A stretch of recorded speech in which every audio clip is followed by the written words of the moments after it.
نحمده ونصلي على رسوله الكريم اما بعد کتاب انزلناه الیک مبارک لیدبروا آیاته ولیتذکر اولو الالباب صدق اللہ العظیم۔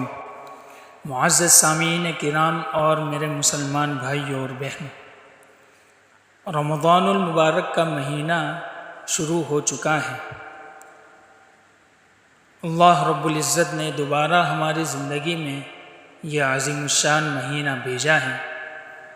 اس عظیم الشان مہینے کی اللہ تعالی ہم سب کو سعادت اور توفیق نصیب فرمائے۔ اللہ رب العزت نے اس رمضان المبارک میں کلام اللہ شریف نازل فرمایا ہے۔ ارشاد باری ہے، شہر رمضان الذی انزل فیہ القرآن۔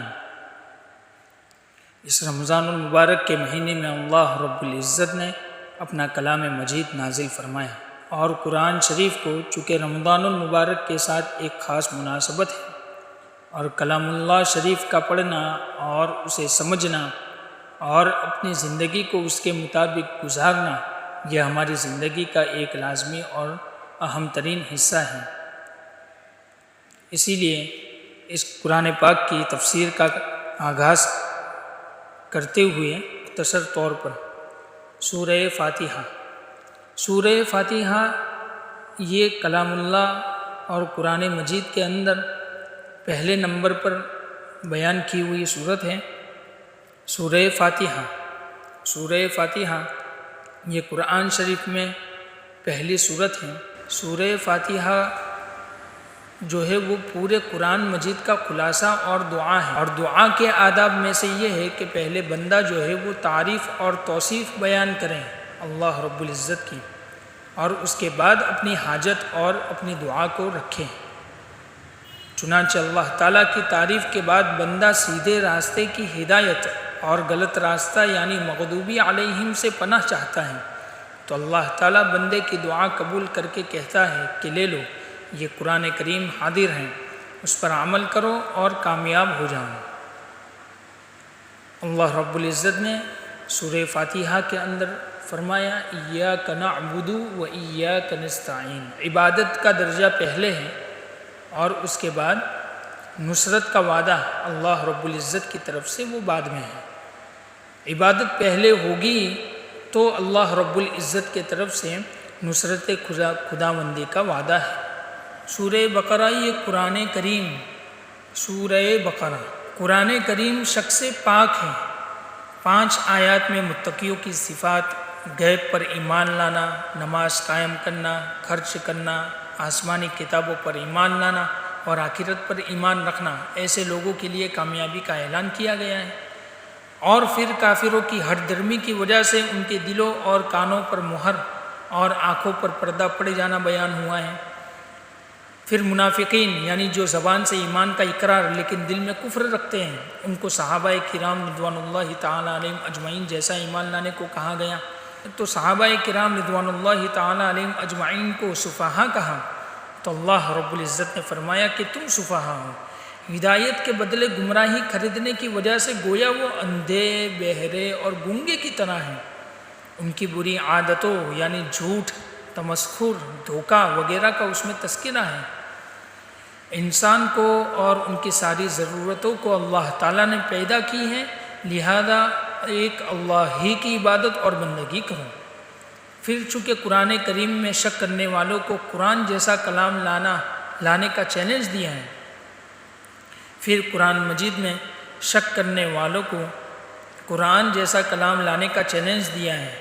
جہنم کی آگ انسانوں اور پتھروں سے بھڑکائی جائے گی، پھر حضرت آدم علیہ السلام کو خلیفہ بنانا، علم دین دینا، فرشتوں کا عدم علم کا اقرار، شیطان کا سجدے سے انکار کر کے مردود ہو جانا، جنت میں آدم اور حوا علیہم السلام کا شیطان کے بہکاوے میں آ جانا اور زمین پر خلیفہ بنانا، اور فرمایا کہ ہماری طرف سے رہبری ہوتی رہے گی، یہ بیان ہوا ہے۔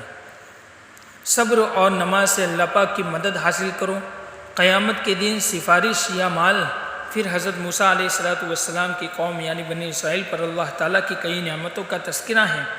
وادی تیہ میں بادلوں کا سایہ، من و سلوہ، 12 چشمے، مگر یہ قوم بڑی ناشکر، ہر درم اور ضدی واقع ہوئی ہے۔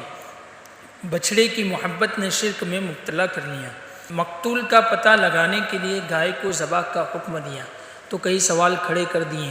سجدہ کرتے ہوئے بستی میں داخل ہونے کو کہا تو پیروں سے داخل ہوئے۔ سنیچر کے دن شکار منع کیا تو حیلہ بہانہ کر تو بندر بنا دیے گئے۔ اللہ کے حکم پر عمل کرنے کے لیے بہت ہی ٹال مٹول سے کام لیتے تھے، لہذا ان پر اللہ کی ایسی لعنت ہوئی۔ چوری تو چوری، اوپر سے سینہ زوری کہ ہم اللہ کے محبوب ہیں، اول تو جہنم میں نہیں جائیں گے، اور اگر گئے بھی تو چند دن۔ ہاروت اور ماروت 2 فرشتوں سے جادو سیکھ کر لوگوں پر ظلم کرتے تھے، حالانکہ فرشتوں نے کہا کہ ہم تمہارے لیے آزمائش ہیں۔ یہود حضور صلی اللہ علیہ وسلم کو ستانے کے لیے راعینہ کہتے تھے، تو اللہ تعالیٰ نے فرمایا کہ تم انظر نہ کہو۔ یہودی عیسائی کو اور عیسائی یہودیوں کو غلط کہتے ہیں، حالانکہ دونوں ہی غلط ہیں۔ مسجدوں میں عبادت سے روکنا یہ سب سے بڑا ظلم ہے۔ اہل کتاب اور مشرکوں کو مسلمانوں کی ترقی ایک آنکھ سے نہیں بھاتی۔ یہ کافر لوگ دین سے ہٹانے کے لیے ظلم کرے تو ابھی سے درگزر کریں، یہ ہرگز آپ سے خوش نہیں ہوں گے جب تک کہ آپ ان کے مذہب کو نہ مان لیں۔ حضرت ابراہیم علیہ السلام کی دعا یہ تھی کہ اللہ مکہ کو امن کی جگہ اور اہل مکہ کے لیے فروٹ کا رزق عطا فرما۔ حضرت ابراہیم علیہ السلام کا اپنے بیٹے کے ساتھ مل کر خانہ کعبہ کی تعمیر کرنا اور پھر دعا کرنا کہ اے اللہ ہماری اولاد میں امت مسلمہ پیدا فرما اور ایک ایسا رسول مبعوث فرما جو تیری کتاب کی تلاوت کریں، جو حکمت سکھلائیں اور دلوں کے زنگ کو دور کریں۔ پھر ابراہیم اور یعقوب علیہ السلام نے اپنے بیٹوں کو وصیت کی کہ خبردار موت نہ آوے مگر اسلام کی حالت میں۔ حضرت یعقوب علیہ السلام نے موت کے وقت اپنی اولاد سے وصیت کے طور پر پوچھا کہ میرے بعد کس کی تم عبادت کرو گے؟ تو اولاد نے کہا کہ اللہ ہی کی جو ہم سب کا پروردگار ہے۔ ہمیں بھی اپنی اولاد کے ایمان کی فکر کرنی چاہیے، اپنے آپ پر اللہ کے دین کا رنگ چڑھانا چاہیے۔ اللہ کے رنگ سے اچھا کس کا رنگ ہو سکتا ہے؟ وصلی اللہ تعالی علی خیر خلقہ وآلہ وسلم۔